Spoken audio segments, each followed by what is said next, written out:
control. Imagine yung eksena, di ba? Tahimik yung mga tao. Kasi fasting yan hindi yan po nagkakasiyahan eh. Tapos binabasa ni Baruch yung warnings ng Diyos tungkol sa judgment. At hindi lang po ito light message, hindi po ito parang motivational speech. Parang sinasabi po ni Baruch, guys, may paparating na problema kung hindi kayo magsisisi. Kaya bakit magsisisi kayo? At habang nagbabasa si Baruch, mayroong isang official na nakarinig. Nagulat siya, parang reaction niya. Uy, parang seryoso to Parang kailangan marinig. Kaya pumunta po siya doon sa ibang officials at sinabi, kailangan marinig niyo ito. Anong ginawa? Pinatawag po nila si Baruch. Kung kayo yung si Baruch, ilagay niyo, pinatawag kayo ng mga officials. Siguro kakabahan kayo, di ba? Kakabog-kabog, di ba? Ba't ako pinatawag? Di ba? Sa gagawin, nagbabasa lang naman, utusan lang ako. Ayun, kaya tanong niya, bakit niyo po ako pinatawag? Sabi ng mga officials, basahin mo nga ulit yung mga sinabi mo kanina. Kaya ang ginawa ni Baruch, binasa niya ulit yung buong message, yung last buong scroll. Pagkatapos nilang marinig, nagkatinginan sila sa isa't isa, tahimik lang, parang nag-iisip. Tapos sinabi nila, parang delikado to kasi ang message ng Diyos, warning sa bansa natin. Tapos tinanong nila si Baruch, saan mo nakuha to? Paano to nasulat? Ang sagot ni Baruch, diniktate lang po sa akin ni Jeremiah yan. Tiga-sulat lang ako. Di ba? Tapos biglang sinabi ng officials, kailangan malaman ito ng hari. Pero may dagdag po silang advice kay Baruch. Ang sabi, magtago muna kayo. Parang gusto nilang sabihin, importante yung message na to, pero baka magalit ang hari. Dito po natin makikita yung tatlong reaction sa salita ng Diyos. Sa totoo lang po, ganito rin po hanggang ngayon, mayroong concern, mayroong ganyan na reaksyon ng mga tao. Mayroong reaksyon na concerned, mayroong curious, at mayroong careful. Yung concerned, ang unang reaksyon nila, parang kailangan na nating magbago. May mga ganito pong tao, pag nakakarinig ng Word of God, tinatamaan sila, hindi komportable. Pero alam nila, totoo yung narinig nila. Mayroong iba naman, curious lang. May curious na parang yung tanong ng opisyal, saan mo nakuha yan? Sino nagsabi sa'yo? Minsan ganito po ang reaksyon ng mga tao. Maging sa preaching, hindi pa kasi hindi sila ready magbago. Pero interesado sila. Minsan dito po nagsisimula ang spiritual journey sa curiosity. At meron ng iba, yung careful. Yung iba naman, careful po, iniisip na yung consequences. Kaya sinabi ng officials, di ba sabi nila, kailangan malaman ito ng hari. Pero magtago muna kayo ni Jeremiah. Parang sinasabi nila, maganda yung message mo, pero baka may magalit. Minsan po, ganun din sa atin. May word of God na bibigat. Iniisip natin, pag sinunod ko ito, baka maapektuhan yung buhay ko. O yung ibang tao, baka sabihin nila, born again yan, alive yan. Hanggang ngayon po, pareho pa rin yung reaction ng mga tao sa salita ng Diyos. Pag may preaching o may message, may tatamaan at may magsisisi. May makikinig lang, yung iba may magagalit pa. Parehong message pero different reactions po. Para sa gamot lang yan Pag may gamot, binigyan ka ng gamot. May tao, iinumin agad yung gamot kahit anong lasa niyan. May tao, tititigan mo na, gamot na naman. Meron tao, kahit anong gawin mong pilit, uminom, ayaw, sawa na ako dyan, nasusuka na ako dyan, ang pait. May ganon. Parang sermon po sa forgiveness. Pag narinig mo yung sermon, forgive those who hurt you. Ang reaksyon ng iba, Lord, tama ka. Kailangan ko na siguro magpatawad. Reaksyon ng iba, ganda ng message. Yung iba naman, Lord, ibang topic na lang. Saka na yung forgiveness yan. Isang salita po, pero magkakaibang reaksyon sa puso. Tanda po natin, hindi natin control kung paano mag-react ang ibang tao sa salita ng Diyos. Ang control lang natin ay kung paano tayo tutugon sa salita niya. I-ignore ba natin? O hahayaan ba natin itong bumago sa atin? Pag-isipan po natin to honestly sa buhay natin. Usually, ano ba yung reaction mo na kapag may preaching o word of God na tumatama sa iyo? Ikaw ba yung concerned? Lord, kailangan ko magbago. Ikaw ba yung curious? Interesting. Pero pag-iisipan ko lang. Pag-iisipan ko pa, defensive. Aray, ibang topic na lang. Minsan sa ng Diyos, para pong salamin, hindi siya komportable. Pero tinutulungan niya po tayong makita kung ano ang kailangang ayusin sa buhay natin. Verses 20 to verses 26 po tayo. Pakinggan po natin. Inilagay ng mga pinuno ang kasulatan iyon doon sa silid ni Elishama na kalihim at pumunta sila sa hari roon sa bulwagan ng palasyo. At sinabi nila sa kanya ang lahat. Kaya inutusan ng hari si Jehudi na kunin ang kasulatan. Kinuha ito ni Jehudi sa silid ni Elishama at binasa sa hari at sa lahat ng pinuno na nakatayo sa tabi niya. Taglamig noon, kaya ang hari ay nasa silid niyang pangtaglamig at nakaupo siya malapit sa apoy. Sa bawat mababasa ni Jehudi na 3 o 4 na hanay, pinuputol ng hari ang bahaging iyon sa pamamagitan ng kanyang kutsilyo at itinatapon niya sa apoy hanggang sa masunog ang lahat ng kasulatan. Hindi natakot ang hari at ang lahat ng pinuno niya sa narinig nila na isinasaad ng kasulatan. Hindi nila pinunit ang damit nila, tanda ng pagdadalamhati. Bagamat nakiusap sina Elnatan, Delaya at Gemaraya sa hari na kung maaari ay huwag sunugin ang kasulatan, hindi rin nakinig ang hari. Sa halip pinutusan niya sina Jeramil na kanyang anak, Seraya na anak ni Azriel, at Shelemiah na anak ni Abdil, na hulihin sina Baruk na kalihim at propeta Jeremias. Pero itinago sila ng Panginoon. Yun po, nakarating na raw sa hari yung message, yung scroll. Kaya pagkatapos umari yung mga official yung nilalaman ng scroll, dinala nila yung message sa hari. Yun po. At ang hari nga nun, si King Jehoiakim. Parang panahon din nung nila Ate Faith ngayon, taglamig. Siguro ginaw na ginaw yung si Haring Jehoiakim kasi nasa harap daw siya ng apoy, nagpapanit sa loob ng palas. Yan po. Pero parang na-chill nung setting. Pa-relax yung hari doon sa harapan ng apoy. Tapos may nagbabasa ng scroll. Yung po salita ng Diyos na diniktan ng Diyos kay Jeremiah, sinulat po naman ni Baruk. Habang binabasa, may ginagawa po yung hari, nakikinig. Pagkatapos mabasa raw nung may part na nabasa, puputulin niya ng hari, ihahagis sa scroll. Pagkatapos, bawat part po nabasa, putol. Tapos, start tapon sa apoy. Pagkatapos, tuloy ang pagbasa.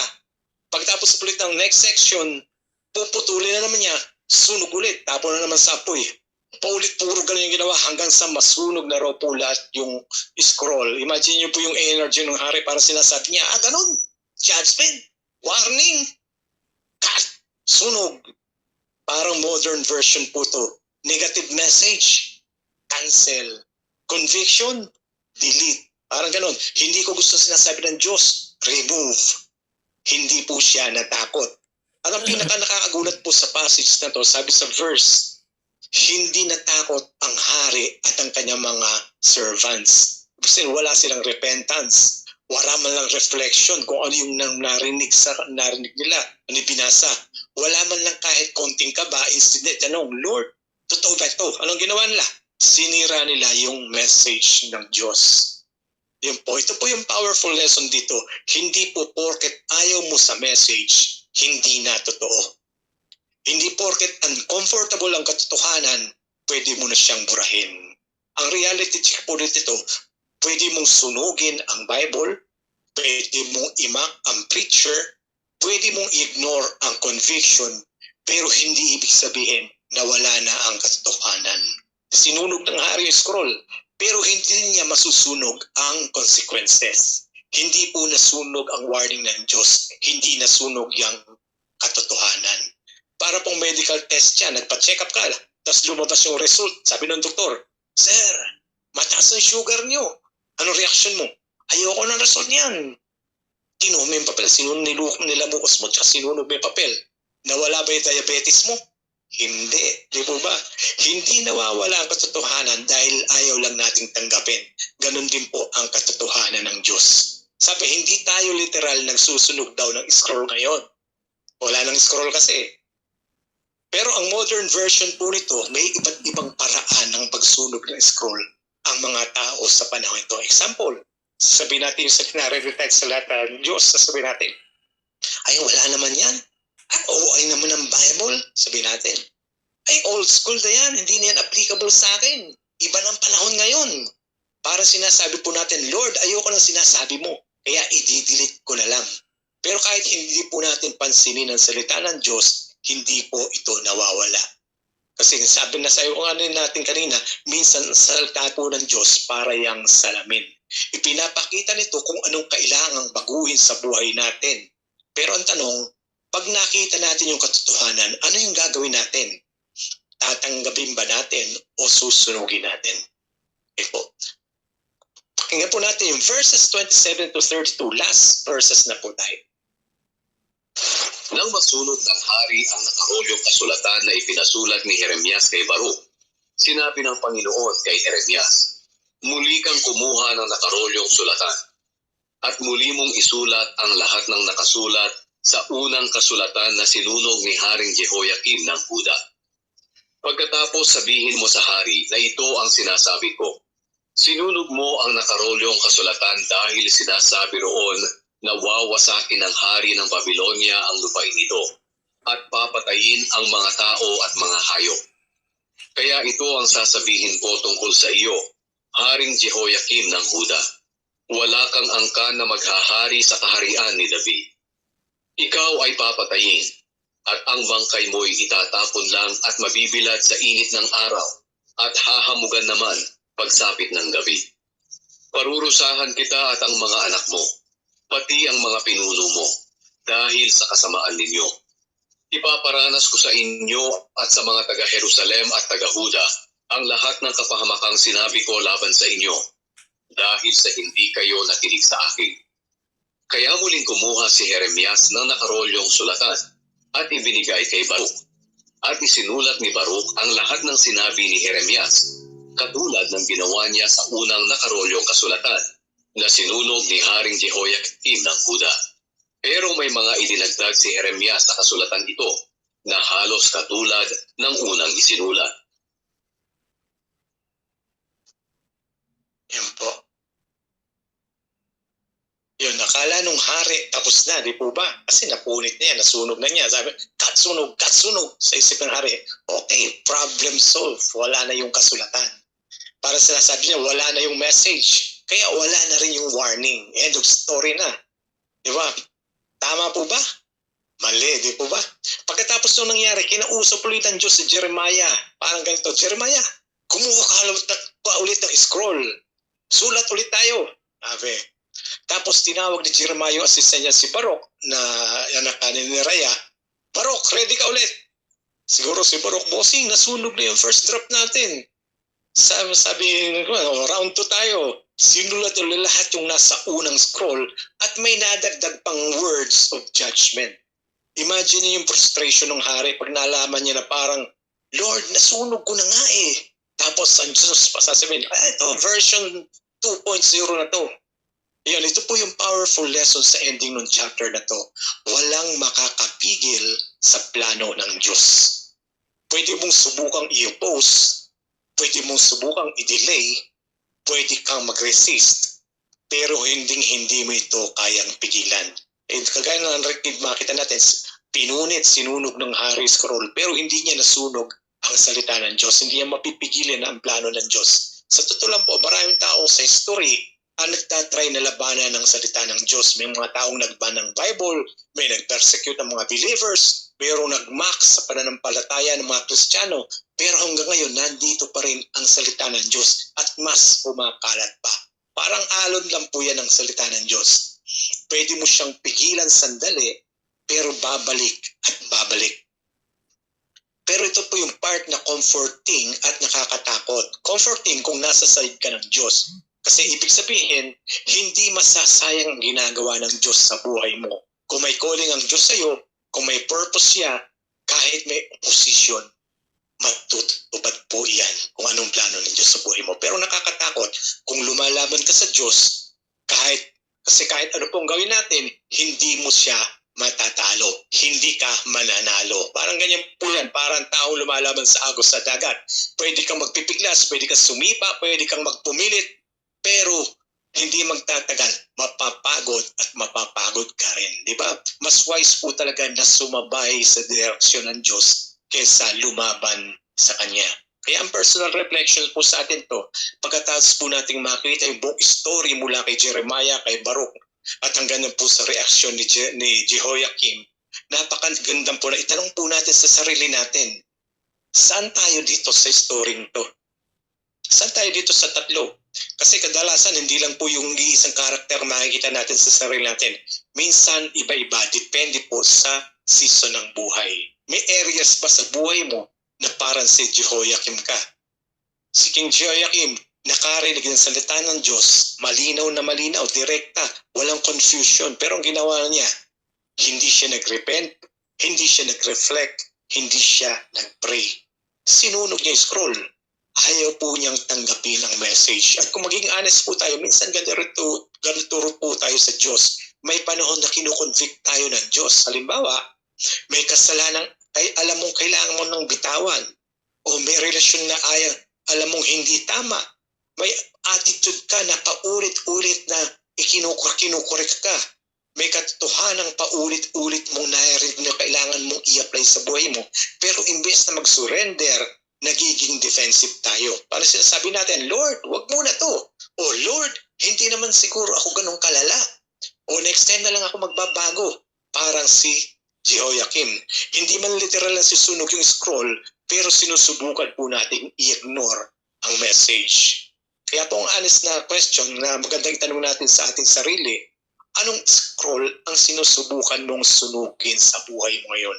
Anong part ng salita ng Diyos na parang gusto mong iwasan?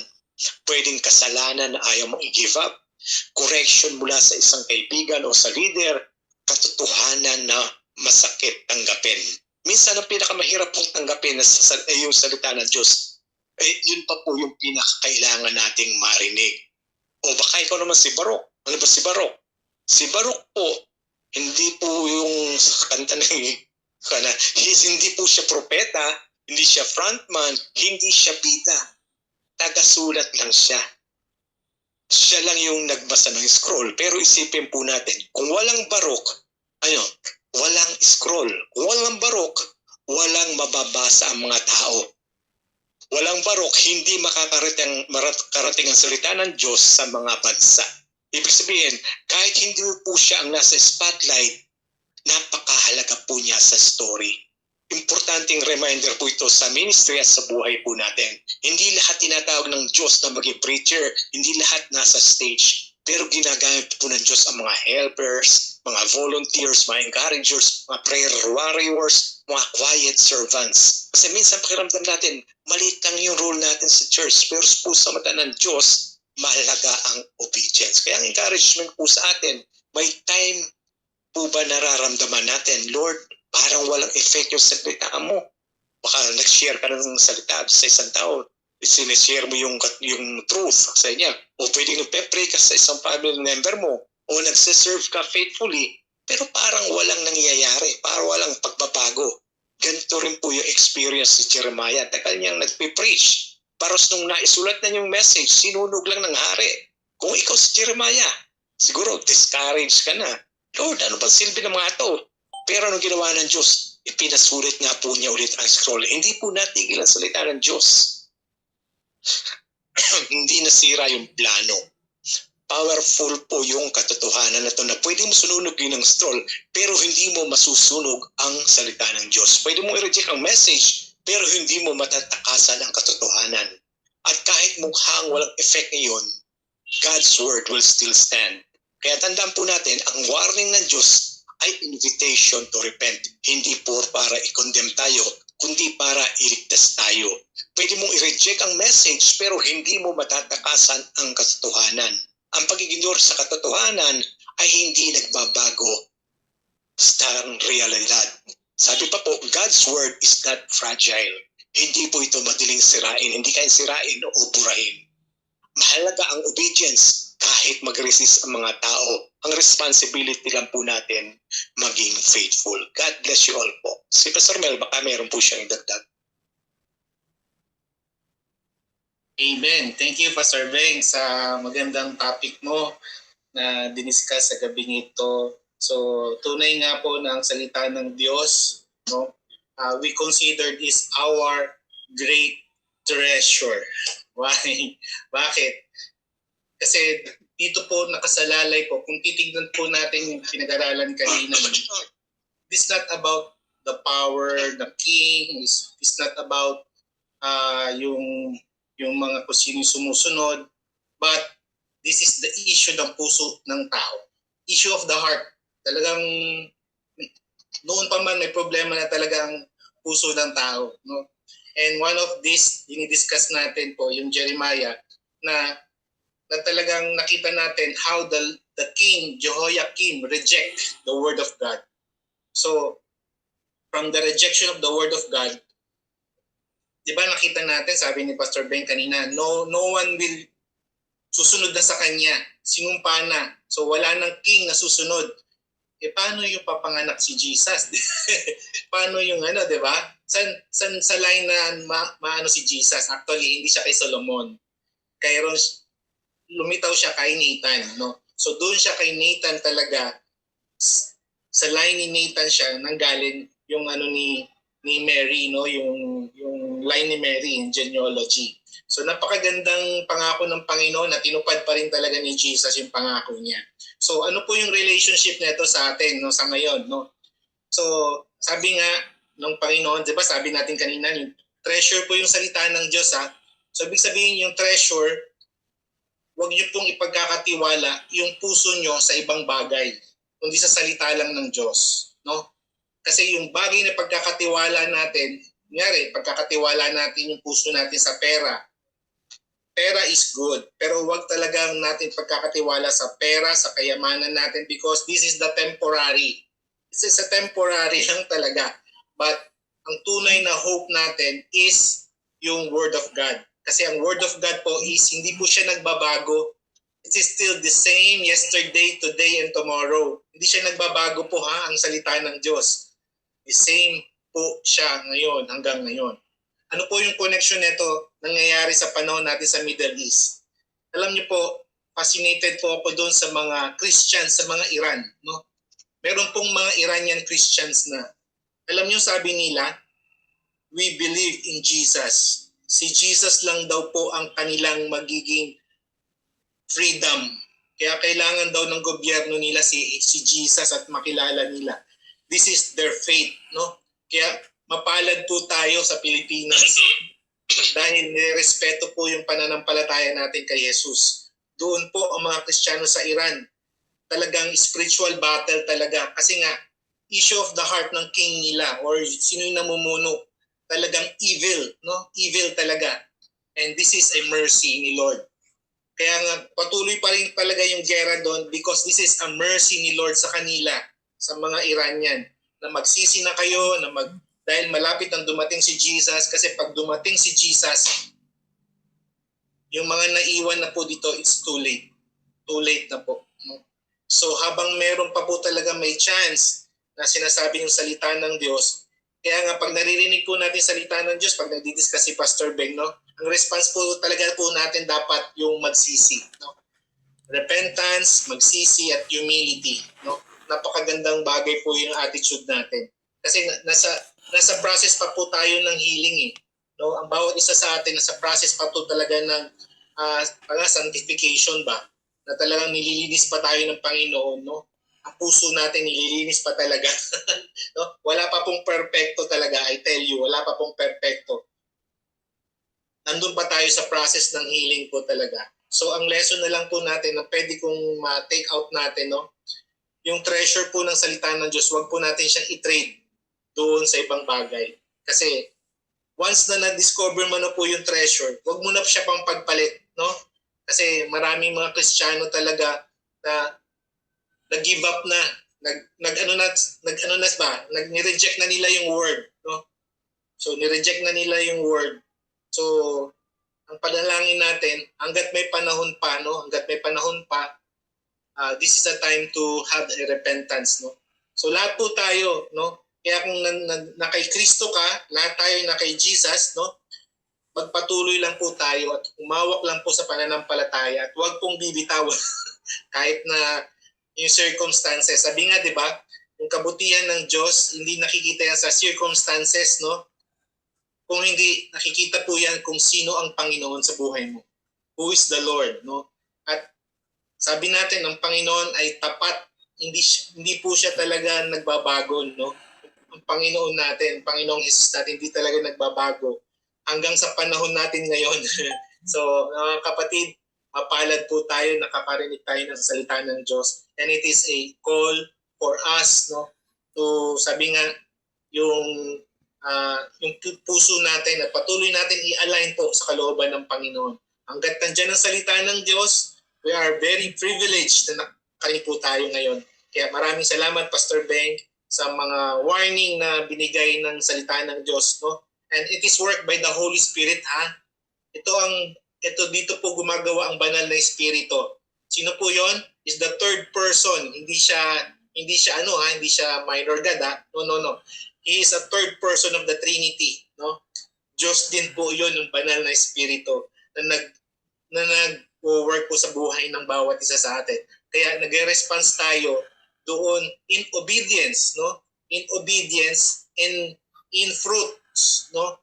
Hindi dahil magaling ako, sumusunod ako sa Panginoon, hindi. It is all about by the grace of God.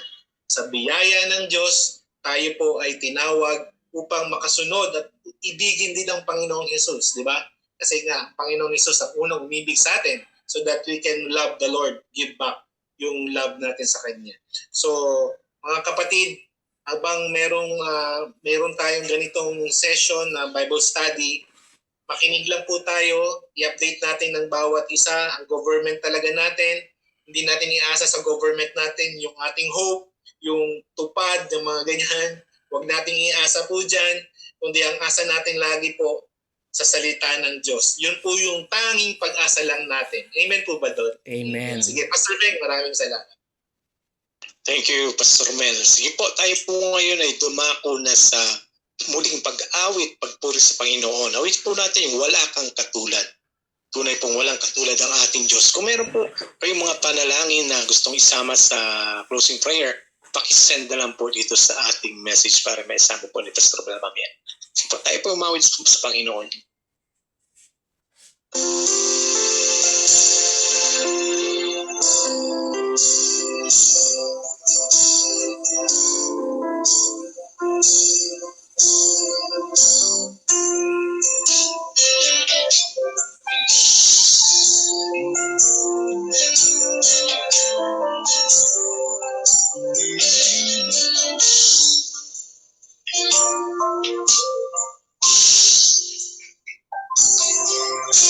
Awitin ko man lahat ng awit sa mundo, di kayang ilarawan ang kadakilaan mo.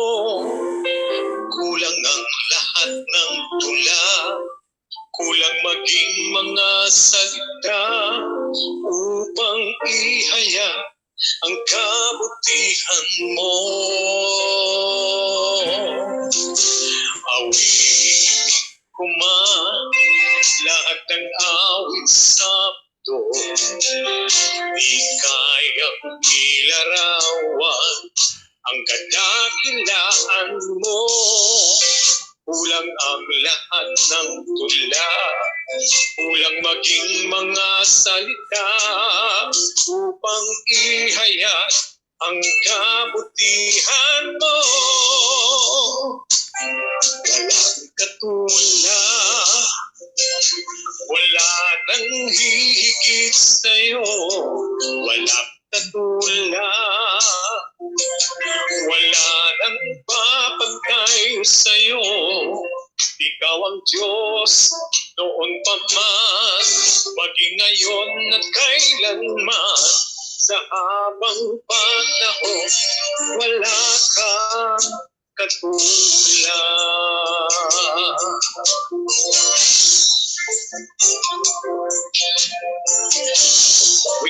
Awitin ko man lahat ng awit sa mundo. Tuwing lahat ng awit sa mundo, di kayang ilarawan ang kadakilaan mo.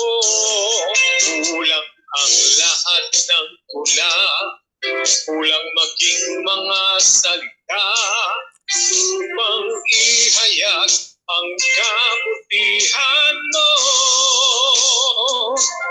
Wala kang katulad, wala nang hihigit sa'yo. Wala kang katulad, wala nang papantay sa'yo. Ikaw ang Diyos noon pa man, maging ngayon na kailanman. Sa habang panahon, wala kang katulad. Wala kang katulad, wala nang hihigit sa'yo. Wala kang katulad, wala nang papantay sa'yo.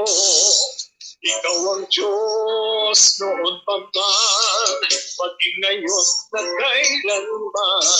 Sa habang panahon, wala kang katulad. Wala kang katulad, wala nang hihigit sa'yo. Wala kang katulad, wala nang papantay sa'yo. Ikaw ang Diyos noon pa man, maging ngayon na kailanman. Wala kang katulad. Sa habang panahon, wala kang katulad. Sa habang panahon, wala kang katulad. Sige po, tayo po yung tumapit sa Panginoon sa pangwakas na panlang. Diyos po tayo magpasok.